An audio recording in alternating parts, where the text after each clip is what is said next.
signature cup with a straw in it, kind of like Harvey Levinson of the TMZ, but he did use sometimes sports bottles, and he would have his gin or vodka or whatever it was in there, and he always had someone to drive him around because Mike only drank and drove sparingly. Sparingly, all right? Sparingly. And Mike got to wherever he needed to go, all right? If he had somebody drive him in his car or he had you pick him up or he took the bus or the train, Mike got there. Mike would produce a show anywhere. I'll never forget, he started producing a weekly show in Barstow. Ladies and gentlemen, Barstow's like 90 miles from LA. That's a 180-mile round trip. Mike would produce a show at a place called the 86er Lounge, all right? I never did there. I never did the show, but Mike would be there faithfully. Mike would produce a show in a room until they told him he couldn't come back. If you didn't tell Mike you couldn't come back, he was going to be there producing the show every freaking week. Yeah, even when you told him he couldn't come back, he'll still think you're kidding, and he'll be there the next week until they say, "No, we were serious." Right, Big Mike would be like, "Well, I thought you was just kidding, dog." All right, nobody used the word dog more than Big Mike, and Big Mike had this chuckle. All right, he had this chuckle. It was like a pimp chuckle. If I had to describe it, it's a pimp chuckle. You know, like a pimp goes, "Well, go, it's gonna be all right." It's not like that, but he had a unique pimp chuckle that he used. All right, he even used it on stage. I mean, Mike's open was the same for 14, 16 years when he got on stage at one of his shows. He goes, "Do you want to hear the dirty stuff or do you want to hear the clean stuff?" And in 11 years, I never heard the audience say, "I want to hear the clean stuff." All right. And what's so funny is Mike's whole set was about balls and dick and pussy, which in our business is kind of taboo. That's kind of like a thing that new comics do because they don't know how to write jokes, so they think sex is funny. I did it. We all did it. All right. But what happened is when Mike did it, he wasn't trying to make you laugh. What happened is new comics are trying to make it. He was having fun with the audience. It was amazing. He just got away with it and just did it. All right. And we're going to miss Big Mike because he had a specialized thing in our business. Mike did bringer shows. Now, for those who don't know what a bringer show is when you're in the comedy game, especially when you first start, to get stage time of any time, to get booked, to be on a booked show, all right, you have to bring people, all right? And sometimes there's a minimum, all right? You want to get 3 minutes, you want to get 5 minutes, you got to bring 3 people. And most comics in the news say, "I can get 3 people." Well, yeah, the first time you get your mom, your dad, and your brother or sister to show up. That's good. After they get to the show and the show is so fucking bad because the comedians are new. The shows are so fucking bad because they don't know how to tell jokes. The jokes are so full of fat. That's a whole nother comedy class. All right. That it's kind of boring. I'll give you, for instance, I was in a show where it was like my second or third show where 15 family members showed up. There was 30 people in the show. Half the audience was mine. My table didn't even laugh, and it was my table.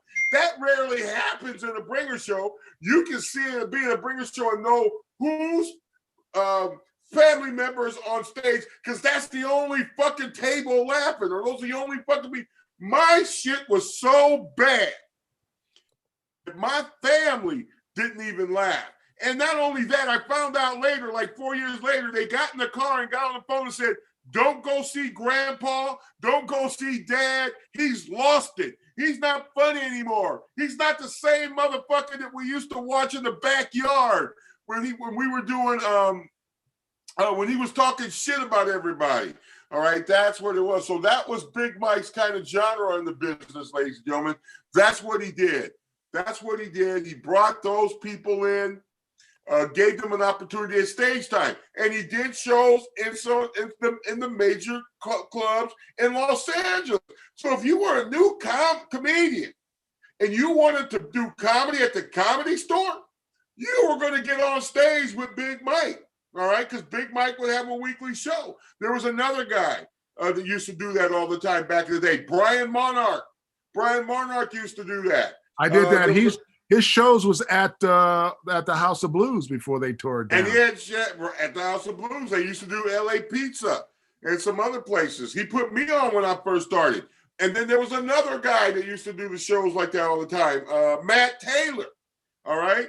Matt Taylor. I'll never forget one night I was on one of Matt Taylor's shows at the Comedy Store. He used to do them on Thursdays. And Matt Taylor, this is how Matt Taylor did it so that you could make a little money. He would sell you 20 tickets for like $70. Okay? 20 tickets. The ticket's face value on the ticket was $15. So if you sold all of your tickets, you'd make $300, you'd net $230. So you could just get 15 tickets. He'd give you almost as many as you wanted, right? Because Matt Taylor's making his money on the $15 ticket. So he's investing, you're investing $70, he's giving you a ticket. He's hoping that you bring the people. Now you had to get some people to the show because it was at the Comedy Store. Now back at that time at the Comedy Store, they didn't charge you any rent. Now I think like now they've got like what do they call it, Stephen? Scale. They got a scale now. Yeah, except if you're a bona fide comedian, then you don't have to pay the scale. You can just get the room.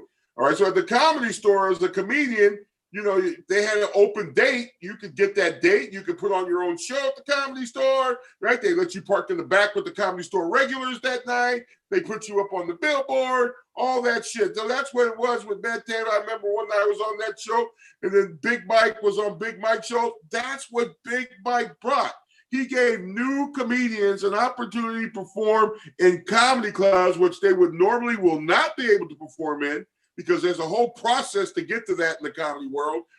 And he also taught them how to bring. He would also give you advice on what you needed to do and get better, all right? He carved out his niche here in Hollywood in the comedy world, all right? And I used to tell people, Big Mike is like the gateway to moving up in the business, all right? You're going to get stage time. If you got in good with Big Mike, you could do 4 or 5, you could do a show 3, 4, 5 times a month, which is a big deal in our business. So shout out and rest in peace to Big Mike. I'm going to miss him. All right. I started the first group, the first comedic group on Facebook called Comics. And I was in comedy 3 months, and I started producing my own show at the Ha Ha Comedy Club in North Hollywood. It's a great club owned by Jack and Terry Asadorian, run by Jack Jr., who's a fantastic comedian now. And I used to produce a show there. But Jack used to I don't want to say this in a bad word, but Jack used to fuck me because he used to charge me $500 a week to put the show in. By the time I stopped doing the show, I owed Jack like $3,000, and it took me 5 years to pay him off. Because every time I showed up to the club, Jack would say, Big Weezy, you got something for me? You got something for me, Big Weezy? Anything, Big Weezy. You got a 20, Big Weezy? You got a 10? You got a 5? So I'll never forget. So I was always paying him, right? Then when I got hired by Cat Williams, right? Jack would say, you've got the money now, Big Weezy. Big Weezy, you've got the money. So, so it took me like forever to finally pay. I thought I had him paid off. And then one time I walked in and Jack's like, hey, Big Weezy, you still have a balance here, Big Weezy. But anyway, so I'm there and Mike told me, he says, Big Weezy, first thing, you should not pay rent for any venue that you are doing comedy in. He goes, we don't pay rent. All right, we're bringing people to the show, all right? So like for new comedians, what you do is if you start off as a new comedian 3 or 4 months, you go to a bar and you tell the bar, hey, listen, I'd like to put on an open mic here at the bar. If you give me, $50 to put on the show, I can guarantee you 10 or 15 people, 10 or 15 comics coming in here to do comedy, and they're going to buy drinks. So then the bar guy goes, well, shit, my drinks are averaging $8. If I get 10 or 15, that's 80. They buy 2 drinks, that's 160. I only got to give him 50. I can net like $150. Deal! And the guy does it once a week. And then the comedian finds 2 more bars to do this in. So now he's got stage time 3 times a week, and he's making $150 a week or 600 extra tax-free dollars a month as a brand new comedian. And he's putting on open mics and everyone's doing it. That's how you start. That's how you do it. So that's what I was doing at the Ha-Ha, except I was paying $500 to learn. But Big Mike, when I started, the reason I started the comedy group was because I didn't know comedians. So I would meet a comedian, get their name and number, then I would put them in my comics group. And then I would say, Big Mike, I put this guy in the group. Tell me about him. And Big Mike could tell me about the comedian. Oh, this guy's been doing it 5 years. He's been doing 3 years. This guy's a real funny dog. This guy's so funny or whatever. But that's what I would do. That's why I started the group. And now I got Cedric the Entertainer in my group, D.L. Hughley in my group. I've got Cat in my group. I've got big time people in my group. I see these other groups across the Facebook. I don't know if you're familiar with them, Stephen. They got young comedians fighting each other. You're not funny. Your mama not funny. Your dad funny. They have arguments. None of that shit takes place in my group. We don't have any arguments. All right. People can post shows or they can post things or whatever. It's educational. That's what's in my group. And I personally, me and Steve Henry personally screen everyone into that group. All right. If you're a comedian, you practically get in all the way. But if you fuck around and you make an insult or something, boom, I boot you the fuck out. All right. And that's it. But that's what Big Mike brought to me in my career when I first started in this game. And he's going to be sorely missed. I understand based on Billy Batts, who's another comedian in town. Some of you may be familiar. He used to be on MTV and things like that. Billy Batts, bad dude, great dude, tours a lot. Him and Sandy Stolzer, they are comedy partners. Billy Batts put down that it was a heart attack. Because if you go on Big Mike's Facebook, the day before where he was posting like it was normal. All right. That's the first thing I did. I said, my God, was he sick? Right? Because I talked to him 3 weeks ago because he moved out of the state. He was talking about the comedy club where he was staying. There's just only one comedy club. It's kind of a mainstream comedy club. That's in comedy, when we say mainstream, that's code for white comics only, pretty much. And so, so he was going to start working his magic there and doing this thing there.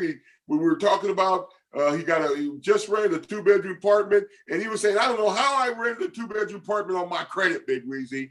I said, well, shit, maybe I need to go there because I can't buy shit with my credit. I'll never forget, I tried to finance bubblegum, and the guy says, are you kidding me? So Big Mike, he was happy. He was like, as a matter of fact, the story was he applied for the apartment. He knew he wasn't going to get the apartment. All right. So he applied for the apartment. It was a 2-bedroom apartment. It was like $900. Okay. Which, of course, here in LA, you can rent a room for $900. The whole apartment's kind of rough, but a room you can get here in LA.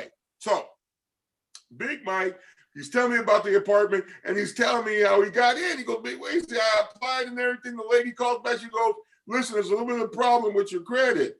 And she goes, yeah, so we're going to have to charge you a little bit more deposit. It's going to be $100 more. Big Mike was like, Weezy, $100? He goes, I gave that bitch $100 so quick, man. It was amazing. That's what it was.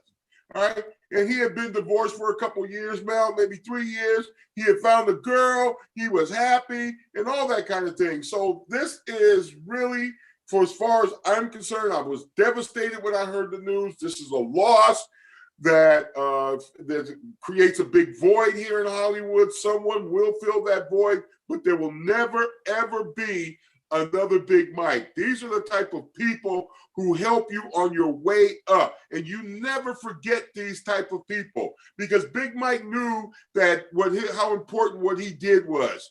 All right. He knew how important what most comedians like myself, we're trying to get someplace. We're trying, we want to be kind of semi-famous, or at least get into the become a mid-level comedian, which means you're touring all the time, you're making a little bit of money, and you're kind of recognizable. All right. Like Jay Farrell. Jay Farrell is not a mid-level comedian anymore, but before Saturday Night Live, he was a mid-level comedian. Now he's recognizable, but he's not Chris Rock recognizable, but we all know Jay Farrell is a beast.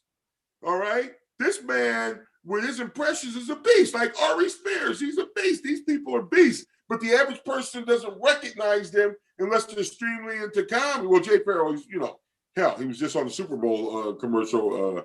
So I got to take that back. I'm just saying, Big Mike was instrumental, not on these people, but those type of people, helping them out when they become things. And he just knew everyone. All right. He just knew everyone. But let me tell you, Big Mike would scrap with you now. Don't talk no shit. Big Mike was ready to scrap because, you know, he did some prison time, and I don't remember what it was for. But Big Mike, he made sure he carried that moniker. So I'm gonna miss Big Mike. I had to get a shout out to him, and just let you know how he affected me in comedy and the things that he helped create my foundation and where I'm going. I'm just going to miss Big Mike. I'm just going to miss him. It was just really something to hear of his passing on Saturday night. You know, it's just really something. And we all have to remember that it can happen to any of us. Okay? Any of us. Here we are right now. It's Weezy Lasavie, where bad advice is advice and ignorant talk is talk. I'm giving a small little personal tribute to Big Mike, how he affected me and what he's done for me. And there are a lot of comedians that have done the same for me over the years. All right. But it was Big Mike because he passed. And what I'm trying to say is we don't know.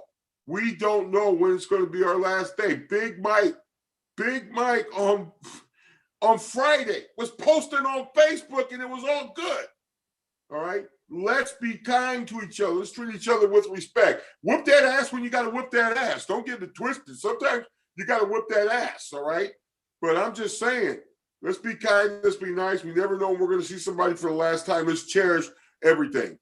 All right. Steven, any thoughts on what you ever, from Big Mike, from any time that you've known him? Yeah. Big Mike was always kind to me. He always had kind words for me. When I owned my comedy club on the Queen Mary, he came through with Billy Bats, and I always had like nice words. I gave him some stage time at my show, and I think, if I'm not mistaken, I think I bumped him on a show, because when I was on the Queen Mary, the 8:30 show was the clean show, and the 11 o'clock show was the late night show.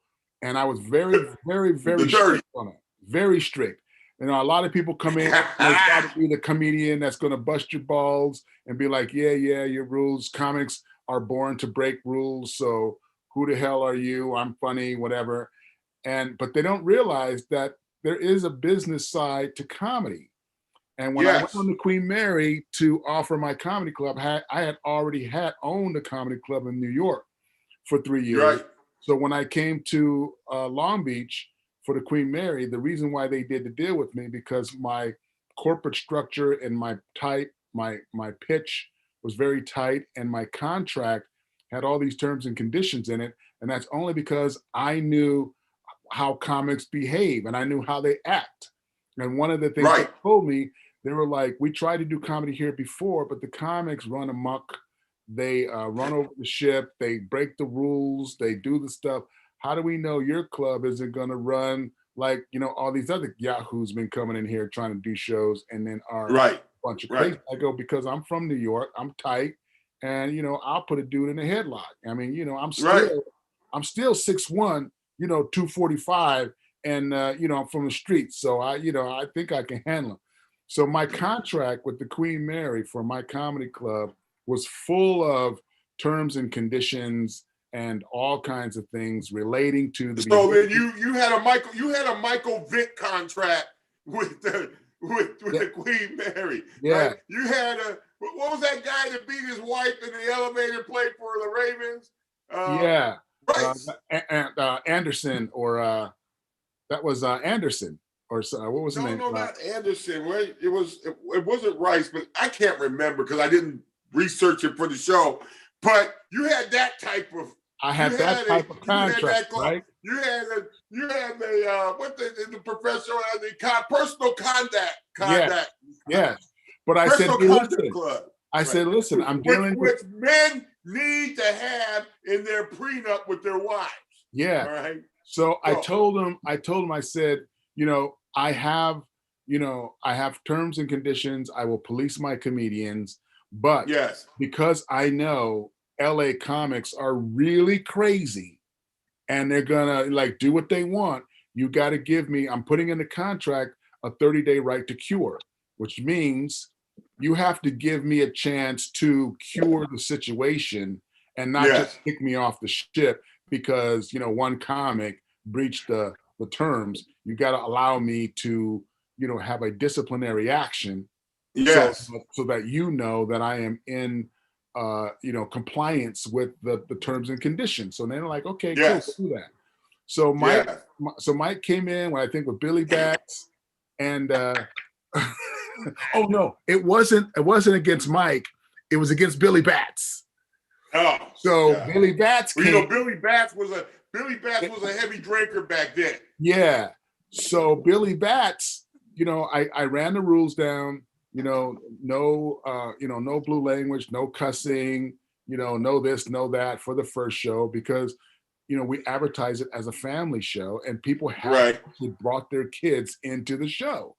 Right. So Billy Bats drops the F-bomb and I immediately grab the mic and say, we're done. And he's like, what? I'm just getting started. Like, no, you're done. And I said, I'll let you know when you can come back. Mike was at that show, and that was a Kimbrough story for Big Mike for years. Wow. And something. Whenever he saw me, he complimented me on my show. He complimented me on my comedy. Of course. I always had a spot on the show without any conditions. I didn't have to do a bringer. I didn't have to do whatever. I was kind of grandfathered in as the owner of the Laughing Soap on the Queen Mary.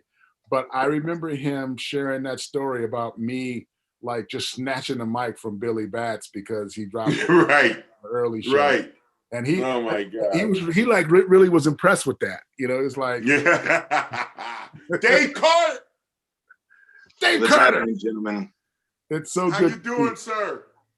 I'm good. I was watching the show, trying to finish some work, but I'm listening to y'all talk, and I couldn't just sit out there. I was trying to like chime in on YouTube and send a text message. I'm like, I can't be outside this conversation for and too you know long. why, ladies and gentlemen? Because we're every fucking where. This is Weezy Philosophy, where bad advice is advice, ignorant talk is talk. We are on Facebook Live. We are on YouTube. We are on podbrothernation.com. You know I do my live IG. Dave Carter, voiceover extraordinaire. Dave Carter, comedian extraordinaire. He just dropped in. He was watching the show. His texting and shit didn't work. So he says, you know what? Fuck it. I'm just going to hijack this motherfucker and jump on in. Also, I'm going to say I got a NAACP award nominated writer. And an NAACP nominated award writer, because he knows he can pop in anytime. And why is that? Because this motherfucker does the voiceover for which one? They. Who needs to say which one? Just know that it happens. That's it. Because it's Coors Light. Because it's the Ford F-150. Let me tell you the features on the Ford F-150. The Ford F-150 will now fuck you and your wife at the same time. And then in small print in the bottom of the commercial, it says, these are options that are available only for extra charges. Pennzoil is great for your engine, but wouldn't you like that kind of precision in your sex life? Pennzoil lube. So Dave Carter, everybody, what you got a Big Mike story, Dave? I don't know if I want to just address it, but other than the fact that he will be sadly missed, and yeah, what you were saying, Weezy, was all on point. He knew what he was doing as he was bringing people in. He knew what his role in this business was, and he did sound happy when we all talked to him. And there's been a lot of like a brush up on the internet the last couple of days, and I was going to chime in. I didn't want to. This seems like a safer place to chime in versus trying to polarize, because Big Mike himself was polarizing at every turn, good, bad, or ugly. But I will say this: he was trying to be a better person, a better human being, because he and I have had our fights, like physical fights. Right. Well, yeah, I did say earlier. I don't know if you heard. I did say Big Mike would scrap with you. He would scrap for reason or no reason. But yes, you know, you didn't need a reason. Wait, Dave. Your hair's fucked up, man. Come on, Dave, your hair's fucked up. Let's go. So you're right. For a reason or no reason. He gonna scrap over that? No, he scrap over the idea like, is it me? Is it you? Is it you? Is it me? He gets too confused. He's ready to swing. Right. I don't know. I don't know if I'm going out of bounds in saying you can't go out of bounds, Steven. Bad advice is advice, and ignorant talk is talk. It's Weezy philosophy, brother. Okay, so his fiance called and talked with a real Big Mike. We talking about Big Mike. These are Big Mike stories. Pay attention, no, I know, Weezy. but when you say fiance, because you like the one after he got divorced. Yeah, the one he was like proposed to where he lives right now. The girl that's in yes, fiance. Yes. I mean, all of his shows was about dicks and balls and all this stuff, right? Yeah. So, allegedly, based on a very reliable comedian who was very good friends with Mike and said fiance, relayed to me this morning that she called Big Mike up and asked him to send her a dick pic. He sent her a dick pic with a big smile and passed away 5 minutes later.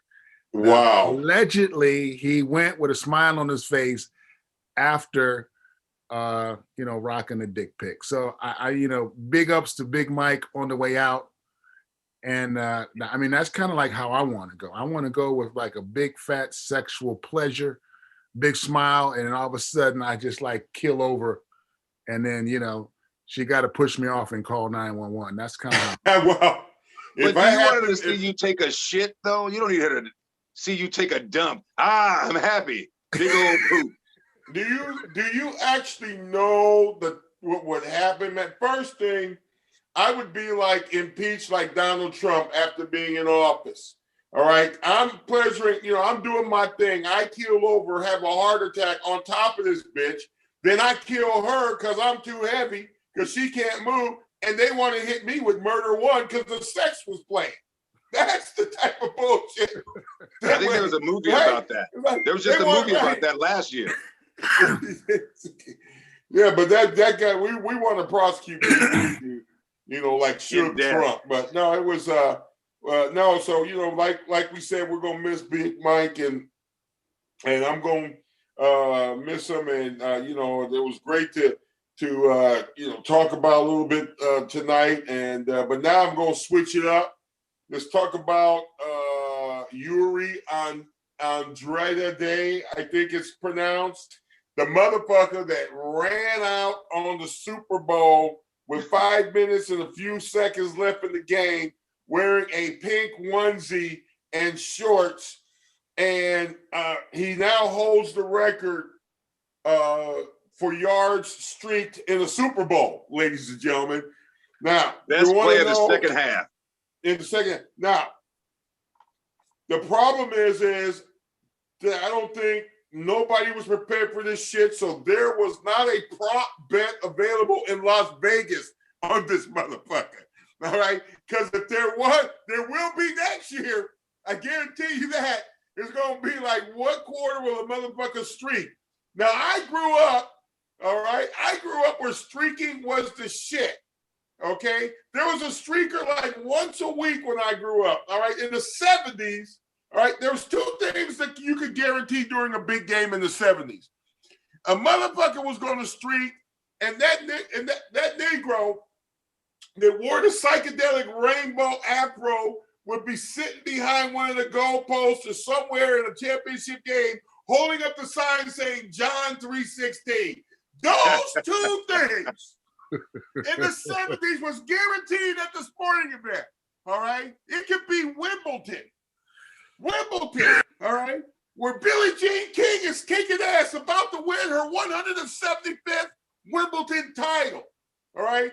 This dude with the rainbow psychedelic afro would be there holding up a sign saying John 3:16. All right. Somebody was going to streak across the screen. All right, it started off with clothes on, then the clothes finally started coming off just a little bit, and then we started having the naked streakers. Didn't we have somebody on national TV show up at the Oscars naked or something once, Stephen? I don't know. Did that come back to your memory? Yes, I remember that. As a matter of fact, I was part of a college prankster type fraternity culture where we streaked in a lot of events ourselves. We didn't have access to the big games, but we did have access to like some of the local public, games or parades or whatever. And people like, well, who's up this time? Like, Kimra, you up? I'm like, all right, I'm up. And I'd be like booking it, man. I'd be like sausage and tennis balls flying everywhere. So now, did you say sausage and tennis balls? I said sausage and tennis balls versus yeah, that's what I thought he said. Because you know how big a tennis ball is. That's good. That's an awkward look on the package, Stephen. I would have went with sausage and golf balls personally. Okay. Tennis balls makes you sound like a pit bull. Sound like a back of a pit bull. How about sausages and golf balls? I'll go with that. I'll bring it back a little bit. Crazy. I'll bring it back. Well, this guy streaks. All right. Now, of course, television took lessons back in the 70s, right? Because they used to show the streakers. Okay. Then they stopped showing people running out on the field because they didn't want to, quote, give them any publicity. It's kind of like when you comment on a celeb's post and you make a derogatory comment, they just let it go because they don't want to give you any power. All right. That's kind of like a thing in our business. Even though Kim Kardashian got a little pissed off yesterday or today about somebody commented that your daughter didn't really, paint that painting. But so this is what happens. So Yuri, he gets, of course, he slides in into the end zone. All right, which he didn't understand the rules. All right, you're down where you start to slide. Okay, you need to go in head first to score that, Yuri. Okay, you don't slide to the end zone, Yuri. You're down. So technically, Yuri was on the 1 yard line. He never fucking scored. All right, but it didn't make any difference because, God, who was calling the game on the radio? I can't remember. He said he scored. He was slid. He tackled. They got him. So Yuri posted his bond, got out at 8 o'clock in the morning. Monday's charged with trespassing at the Super Bowl. He's charged with trespassing. I'm saying to myself, that's it? Trespassing? That's the same shit they gave these motherfuckers that stormed the Capitol. All right? You got trespassing, unlawful entry into a building. All right? He wasn't carrying any Should Trump signs. He wasn't yelling out any racial slurs as far as I know. He was able to break a tackle at the 45 on his way to the end zone, and he's getting the same punishment as the motherfuckers that did an insurrection. So now, as far as I'm concerned, Yuri did not streak. He insurrected the Super Bowl, everybody. All right? He was a seditionist at the Super Bowl because he's got the same punishment. Now, people are saying, Weezy, don't get it fucked up, Weezy. It's not a federal charge. Let me tell you, it may not be a federal charge. He may not be able to get pardoned, but it's still a fine of $5,000 or $500. He posted bond. He was out at 8 o'clock in the morning. All right. Now, there are gay people all over the world. I don't know anything about this. I'm just speculating. There are gay people all over the world critiquing this guy's pink onesie. Because they're like, what the fuck was he thinking? There's some people are thinking like that color works on him. There's some people thinking that color doesn't work on him. I'm just saying, how the fuck do you even get into the Super Bowl with that outfit? Right? Which is leading me, which leads me to the first thought. In this year of COVID, first off, he had to go through a lot of hoops and nasal swabs to get into the Super Bowl. So the trespassing charge, already wrong. Trespassing onto the field is a different thing. He might have slipped in a day or two before with sandwiches. No. It was Gatorade. trespassing on the field. He probably got in legitimately. Right. So with that being said, the pink outfit, because you got to make the screen pop. It's Florida. You gotta bring a little bit of pizzazz if you're going to streak in this day and age. Because when you're talking about streaking in the 70s, I thought you were talking about your neighborhood at first. Right. But then you were actually talking about the big events. I had to think for a second, like, and you guys are right. I remember those things too. The big thing about those guys making those moments is because they had a point to be made. What was Yuri's point? That's what I got missed. That's what I missed. What was Yuri's point? I don't know, because he had some shit written on him? I think there was something on the outfit. Yeah. There was something on the outfit. I don't know. But I think he knew the game was out of hand already. He knew the game was over. Yeah, but you have to remember, sometimes that doesn't make a difference. Who are the two most famous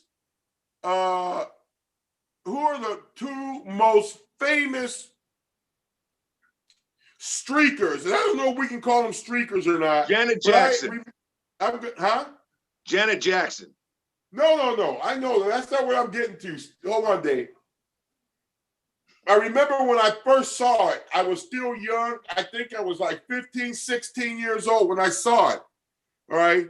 When Hank Aaron broke the record, those two white dudes that pat him on the back as he's rounding third, I remember when I saw that because he hit the home run, and I'm not like most sports buffs. Most sports buffs, they're serious, right? They could tell you it was his 80th pitch of the game. Yeah, I'm not like that, but I do know he hit that shit off Al Downing because I was watching the game live. All right, and Al Downing was pitching when Hank hit the record-breaking home run, and as he's rounding, and the crowd is cheering. Vin Scully is talking about the first black man and all that because that was a big deal in the country then. And these two dudes are patting him on the back as he's running toward home as he crosses third. And I remember as a 15-year-old saying, that shit's going to be there forever. Every time they show this fucking tape, that shit's going to be there. And then when Hank passed 2-3 weeks back, they're showing those two motherfuckers were showing up again. All right? And I probably would have to Google it because I'm pretty sure you can Google it and find out who they are and where they are now because of the way things are nowadays. You can find out anything. But that right there, those are two of what I consider two famous streakers, all right, that will be but they never would be famous if I was in Hank's camp because I know After Effects. And I know special effects. I would have blurred them two fucking idiots out as soon as the tape came out. You would have saw like some shadows of some dude, but they would have been blurred, and you wouldn't been able to recognize them at all. Well, and they kept their tops on, so who really remembers? That's true. And by the way, let's welcome Herb Morris in the building. How you doing, Herb? Oh, I'm late. I fell asleep in front of the TV set, and when I woke up, it was it was almost 8:40. That impeachment would do it to you. Yeah, I was like, wait a minute, Herb is Johnny on the spot. He's usually here 15 minutes before. And Herb does not fuck around. Herb does not fuck around when it comes to Herb be on the show while Steven and I are still, Steven's still pulling into the garage. You know what I'm saying? Steven's just sorry about that. Steven's in the car in the garage trying to hook up everything, get it going while he's walking up the steps. So that is true. Yeah, Herb. Listen, don't apologize for taking a nap, Herb. I took my nap, went to bed at 3:15. I woke up at 6. All right, that's why I'm feeling great and animated. I always make sure I get as a comedian, I even though I don't work at night anymore because of the pandemic, I still get my nap in every day. I keep the same pattern. Get my nap in every day. So I got a couple nuggets for you, Weezy. Yes. Number one, there was some racist teenagers in Kansas City that stormed the reservation and threw bricks at the Native Americans after the Chiefs lost, which was a sad thing. And I heard that today. I'm not going to tell you my source, but That's something I heard. But I also heard something else, that all of those idiots that stormed the Capitol, the phone companies pinged all of their phones, and they have identified each and every person. And based on where their phones were on the Capitol or inside the Capitol, they could be identified, every single person who was inside or outside. And the phone companies decided to give all that information to the FBI so that they could have it for their investigation. Well, you know, Stephen, that since this is the biggest investigation going since 9/11, based on what's been put on out there. So I'm going to repeat that as it's gospel, that, you know, that they want to ensure that something like this doesn't happen again. The motherfuckers in the House are having problems with going through the metal detectors. You know, they have imposed a first time $5,000 fine if you bypass the metal detector getting in. There were a couple of, I believe, Republicans that did it. Then Nancy Pelosi did it. So then they were like, hey, Nancy, you got to pay too. All right. I don't know. As I, you know, when I talk or make comments on Facebook, there's always a flip of the comment. It's not very serious.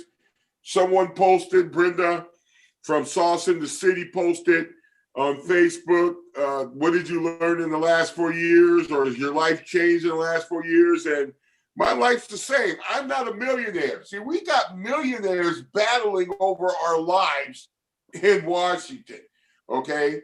We've got millionaires trying to say to us that, listen, there are some people that don't really need to get the $1,400. And they're right, all right? They're right, okay?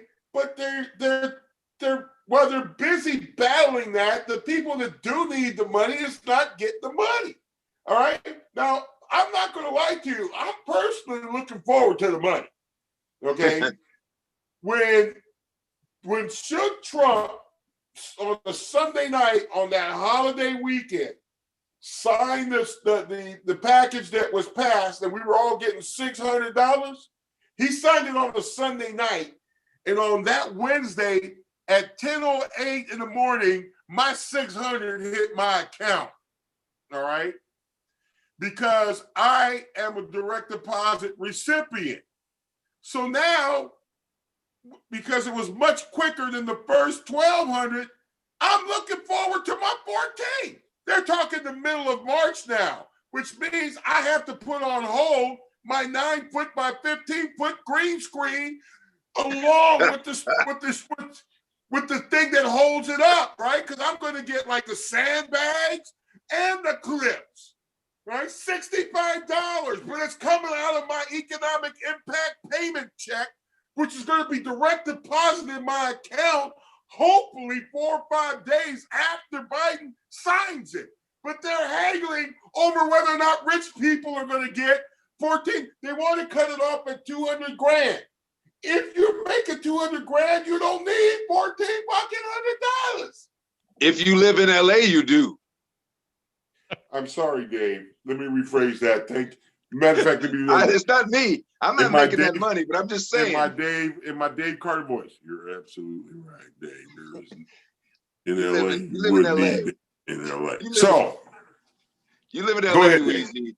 All I'm saying is 200 grand. You might be steady on your rent for your apartment, your 2-bedroom apartment, for a minute, but you ain't doing great.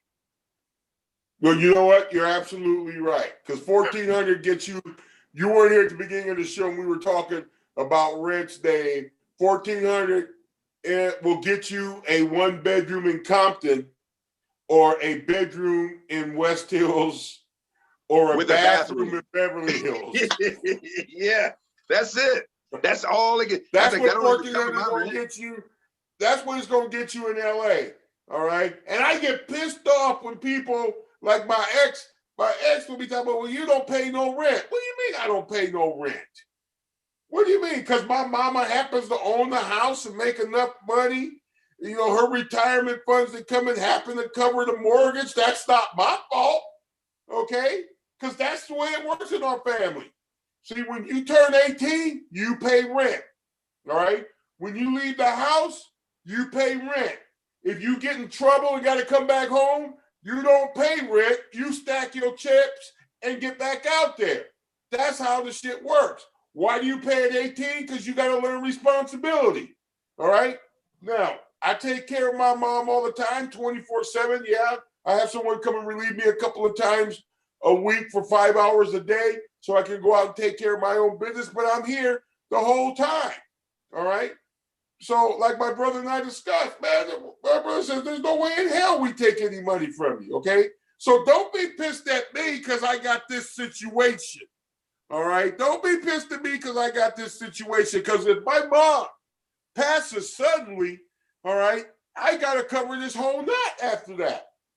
So to let everybody know, there will be 4 bedrooms available on Airbnb if that shit takes over. Okay. But the rent here in LA is ridiculous. All right. It's ridiculous. All right. So it's true. But like I started to say, we got these rich people battling over the 1,400, holding it up for the people that need it. All right. Now I will say I did get an increase in my food stamps this month. All right. My food stamps are a whopping $16, ladies and gentlemen. I get on the 8th of every month, I get $16. What happened is I got a call once because I've been disabled for about 14 years now.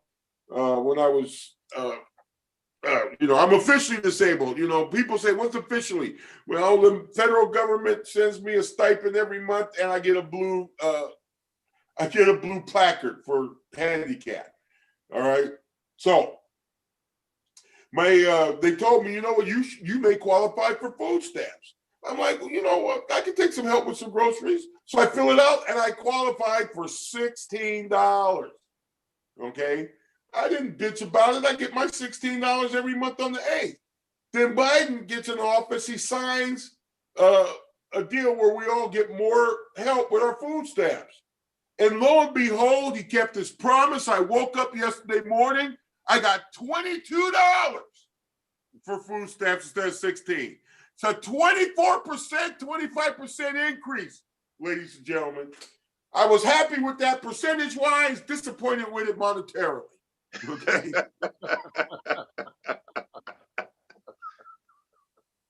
But we got these people making these decisions, and how does it really affect me daily, on a daily basis? I am unaffected, okay? When they are having, like they're having the impeachment trial. The impeachment trial is important for historians.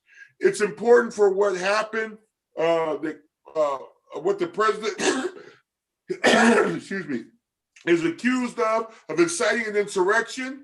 Depending upon what side you're on, you believe that there's a freedom of speech component to it, which I actually believe in, all right? And then there's a part that he incited the insurrection, which I actually believe in, all right? The difference is you have a freedom of speech. You don't have a freedom of speech to incite things, all right? So if I'm standing outside my house and I'm telling every black person, let's go kill all the white people. Let's go kill all the white people. And I find 10 of them to take me up on it and we do it. Somebody's going to prosecute me for imprave indifference, for murder. I can't say this is freedom of speech. I can't say I didn't know what they were all going to do. So I understand both sides, because if I'm arrested, I'm going with the freedom of the speech program. Okay? That's the program I'm going with. All right? So I understand both sides. But when I say it's unaffected, I'll let you go the second day. And when I say I'm unaffected, as if the impeachment trial doesn't affect my daily way of life. If he gets convicted, it doesn't change anything for me. I'm still going to eat a fucking Hershey's bar with almonds tonight. I'm going to be unaffected. Go ahead, Dave. Make your point.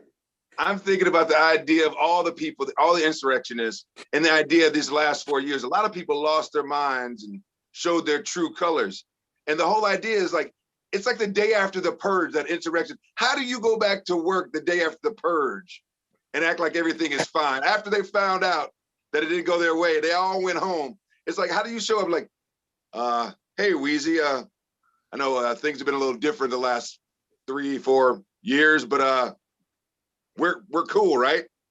Hey, things didn't go quite our way. We're good now, right? We're fine. Well, you know what? You're absolutely right, Dave. And you know, I've always been, my mom was a psychologist, so I grew up a little differently in the house than most people. My thinking is I would say, I don't know if I'm more woke than others, or I just know that I'm a critical thinker. All right. I use active listening technique pretty much 80-90% of the time. Taught that to my kids. There was a comedian who discovered this woman on online dating, and he says, so my daughter asked the guy, what do you do? And the guy says, I'm a comedian. She goes, oh, maybe you know my dad, Bigg Weezy. He goes, of course I know your dad. All right. So then I get a text from him, kind of asking for the blessing. And my daughter calls me, and I tell him, I said, listen, my daughter's a critical thinker. She's has an extraordinary mind. She used to run one of my businesses back in the day at a very young age, 19, and she was very good at it. So good luck. That's what I said, right? And my daughter hits me up. She hits me up yesterday. She goes, this Negro ain't ready. This Negro ain't ready, okay? Because when we're talking to you, all right, we're listening and we're analyzing what you're saying. It's not about making sense. It's about consistency, all right? So that's how I taught my kids to decipher whether or not you're dealing with someone who's organic or authentic or a liar. All right, because when you're organic and authentic and you're saying things that are real, it's always the same. There's no variance. There's no change. Okay, all right. So what does that mean? That means if a person embellishes, is it a lie? On a technical sense, yes, you can accept that. All right, you can accept that. You can work with that. All right, but there are some people that just outright just make shit up and don't remember what they said. And we are not going to miss it, especially since we were employers, all right? Because when you're an employer, you remember everything your employees say. All the employees come to me, listen, I can't come to work today. My grandma is, had this and this happen. All right, no problem. All right, then 6 months later, it's like, how's your grandma? What? Remember no, I don't, what you talking about? Oh! See, if something happened to my grandma, I'm not going to forget what the fuck it was.